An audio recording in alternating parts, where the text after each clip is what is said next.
Older Melania. See, it's not in this magazine, but it's coming out soon. Would you like to hear Melania's 25 things you didn't know about? 25 things you didn't know about Melania. In Slovenia, I was a catalog model, which is what you call a model you order out of a catalog.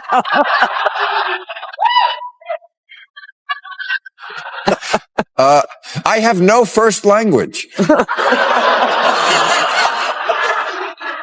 I hope I inspire little girls everywhere to marry for money. Oh, that's... Scandal fuels Bill Maher's comedy like jet fuel, but when Melania joins the mix, it erupts into full-blown satire.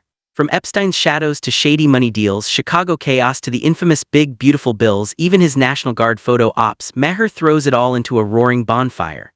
With razor-sharp wit, he strips away the polish, leaving only raw absurdity. Together, Trump and Melania don't look like leaders, they look like cartoonish embodiments of greed and delusion. Just let them pass like a cloud. Well, maybe that's what we should do with some of Trump's stupid stuff.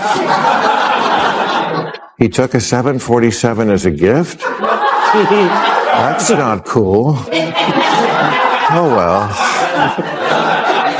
The top military guy is a big drunk? Well, so is Ulysses S. Grant. Maybe it'll work out like that. He's naming the Kennedy Center after... Wait, what?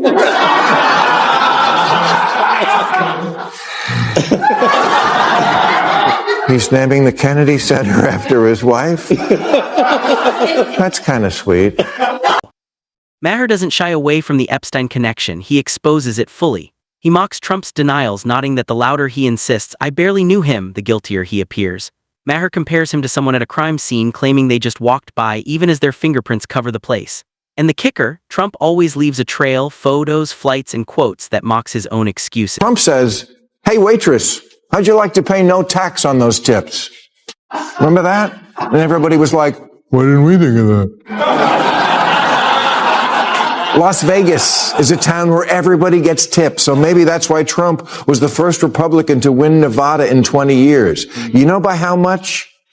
50.59%. Because napalm in the morning smells like victory. Melania doesn't escape the roast either.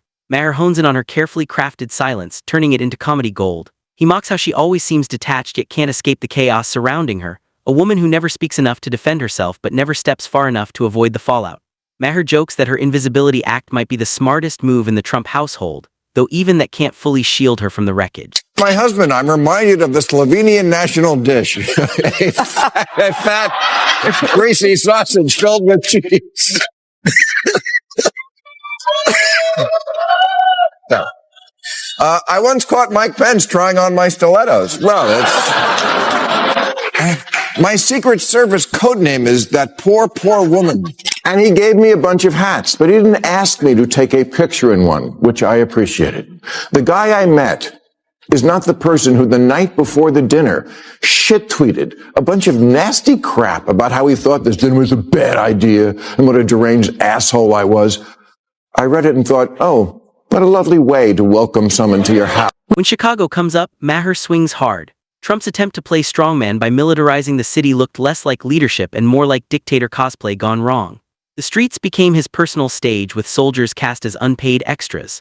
Maher tears it apart, showing how every power grab only highlighted his weakness, exposing the gap between staged dominance and real-world failure. Trump never forgets. It's only hypocrisy if you had other beliefs to begin with. In his first term, he signed an executive order banning TikTok and then got trounced by young voters. So in 24, he campaigned on saving it. And apparently every Tide Pod eater responded. Melania steps back into the spotlight, not for policy but for optics. Maher skewers her stiff, PR-perfect gestures during national crises, nodding they look more like low-budget ad campaigns than genuine compassion. From robotic speeches to awkward hospital visits, her appearances feel less like leadership and more like product placement. In Maher's hands, she isn't a first lady, she's a reluctant co-star in her husband's hollow reality show. In his first term, he called cryptocurrency not money and based on thin air and said it seems like a scam. And who better to know a scam?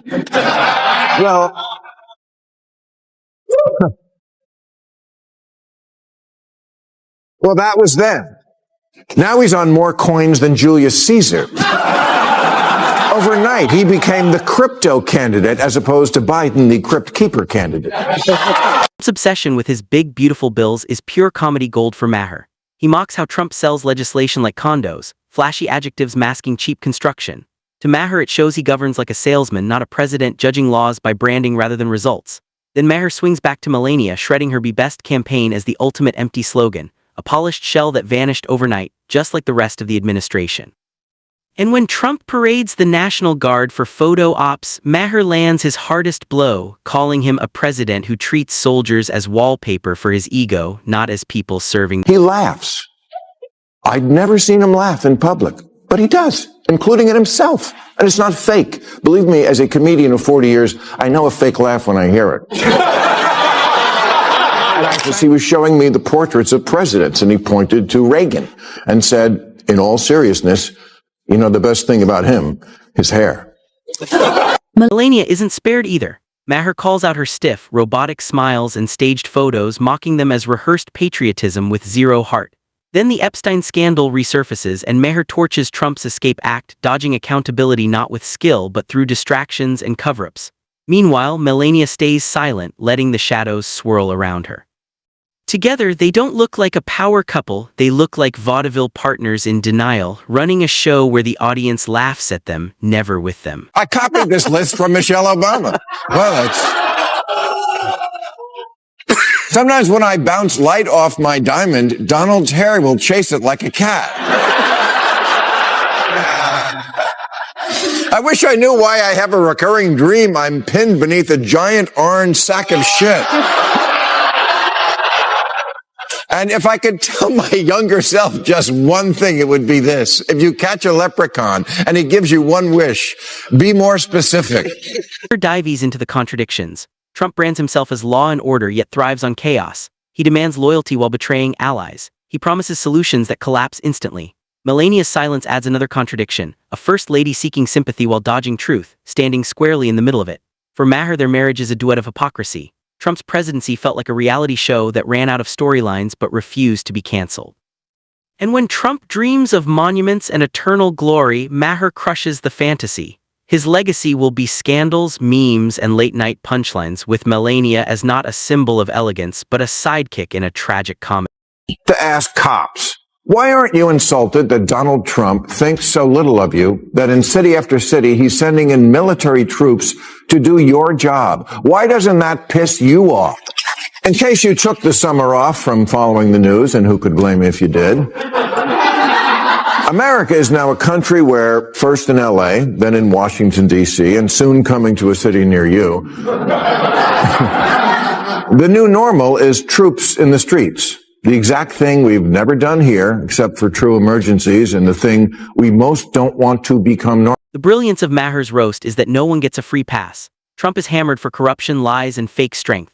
Melania is skewered for silence, complicity, and obsession with image. Then Maher tears into Trump's financial disasters, the lawsuits, fake valuations, and crumbling empire, joking that he sells palaces while the banks see fixer-uppers. Melania becomes part of the joke as the partner who enjoys the fantasy but ignores the cracks. Even their stiff public displays of affection turn into punchlines, handholds, and frozen smiles that feel more like staged contracts than genuine love. I remember exactly what we were talking about, but it must have been something with the 2020 election, because I know he used the word lost, and I distinctly remember saying, wow, I never thought I'd hear you say that. He didn't get mad. He's much more self-aware than he lets on in public. Look, I get it. It doesn't matter who he is at a private dinner with a comedian. It matters who he is on the world stage. I'm just taking as a positive that this person exists, because everything I've ever not liked about him was, I swear to God, absent, at least on this night with this guy. When Trump's rallies come up, Maher calls them therapy sessions disguised as politics. He tears into Trump's recycled rants, imaginary enemies, conspiracies, and fake victories. And Melania, she's the reluctant co-star, popping in like someone trapped in a show she never auditioned for. Maher skewers the fake patriotism too, mocking Trump's flag-hugging as dollar store cosplay of nationalism. He roasts Melania as well, her perfect outfits and frozen smiles making her look more like stage props than a first lady. Together, they aren't icons of patriotism, their act exists purely for applause. That's what happened. Remember Doge, the Elon Musk-helmed Department of Government Efficiency that brought in a teenage squad of tech geniuses to reduce the size of government and didn't even do that? Well, one of them, a 19-year-old named Big Balls, got jumped in D.C. last month by some other teenagers, one a 15-year-old girl. So Trump called out the National Guard. Trump's obsession with being the best president ever gets shredded by Maher, who mocks the absurdity of a man comparing himself to Lincoln while drowning in lawsuits. Then Melania enters the roast. Her rare public remarks echo the same hollow exaggerations, empty sound bites designed to polish an image. Maher ridicules their golden bubble lifestyle, Trump golfing through crises while Melania hides in luxury. He paints them as monarchs of denial, living far from reality. And when the Epstein scandal resurfaces, Maher twists the knife, mocking Trump's desperate attempts to escape it, with Melania standing silently beside him, complicit by default. I think there's only conspiracy theorists on the right. I can't tell you how many people came up to me around that time. Bill, don't you think that assassination attempt was staged? Staged. You know, walk me through how you could stage a bullet hitting just the tip of your ear from 500 feet away. Yeah, shoot at my head. I trust you. But just graze me. It's a new shirt. I don't want to get a lot, you know. To close, Maher torches Trump's obsession with the media, the endless rage tweets, meltdowns, and desperate grabs for headlines. He mocks Trump's belief that screaming loud enough will make history care. Then he drags Melania, lampooning her scripted interviews that feel less like opinions and more like damage control. The contradictions fly fast. Trump rails against corruption while wallowing in it, attacks elites while living like one, promises to fight for the forgotten man while billing taxpayers for luxury.